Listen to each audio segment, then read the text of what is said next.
आश्विन मास की शुक्ल पक्ष की पूर्णिमा को शरद पूर्णिमा कहते हैं। इस रास पूर्णिमा भी कहते हैं। ज्योतिष की मान्यता है कि संपूर्ण वर्ष में आश्विन मास की पूर्णिमा का चंद्रमा ही पौर्दश कलाओं का होता है। कहते हैं कि इस दिन चंद्रमा अमृत की वर्षा करता है। शरद पूर्णिमा के दिन शाम को खीर पूरी बनाकर भगवान को भोग लगाए। भोग लगाकर खीर को छत पर रख दे और रात को भगवान का भजन करे। चांद की रोशनी में सुई पिरोए अगले दिन खीर का प्रसाद सबको देना चाहिए। इस दिन प्रातः काल आराध्य देव को सुंदर वस्त्र भूषणों से सुशोभित करें। आसन पर विराजमान कर गंध, अक्षत, पुष्प, धूप, दीप, नैवेद्य, तांबूल, सुपारी, दक्षिणा आदि से पूजा करनी चाहिए। पूर्णिमा का व्रत करके कहानी सुननी चाहिए। कथा सुनते समय घर एक लोटे में जल, गिलास में गेहूं, दोनों को रोली का चावल रखे। गेहूं के 13 दाने हाथ में लेकर कथा सुने। फिर गेहूं के गिलास पर मिशाणी के पांव स्पर्श करके गिलास उसे दे दे।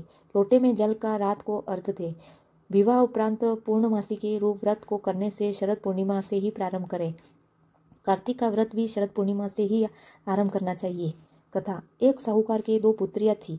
दोनों पुत्रियां पूर्णिमा का व्रत रखती थी, परंतु बड़ी पुत्री पूर्णिमा का व्रत करती थी और छोटी पुत्री अधूरा व्रत करती थी। परिणाम यह हुआ कि छोटी पुत्री की संतान पैदा होते ही मर जाती। उसने पंडितों से इनका कारण पूछा तो उन्हें बताया कि पूर्णिमा का अधूरा व्रत करती हो, जिसके कारण तुम्हारी संतान पैदा होते ही मर जाती है। पूर्णिमा का पूरा व्रत विधि पूर्वक करने से तुम्हारी संतान जीवित रह सकती है। उसने पंडितों की सलाह पर पूर्णिमा का पूरा व्रत विधि पूर्वक किया। उसके लड़का हुआ, परंतु शीघ्र ही मर गया। उसने लड़के को पीठे पर लिटाकर ऊपर से कपड़ा ढक दिया। फिर बड़ी बहन को बुलाकर लाई और बैठने के लिए वही पीठा दे दिया। बड़ी बहन जब पीठे पर बैठने लगी, उसका घाघरा बच्चों को छू लिया। बच्चा घाघरा छूते ही रोने लगा। बड़ी बहन बोली, तू मुझे कलंक लगाना चाहती है, मेरे बैठने से यह मर जाता।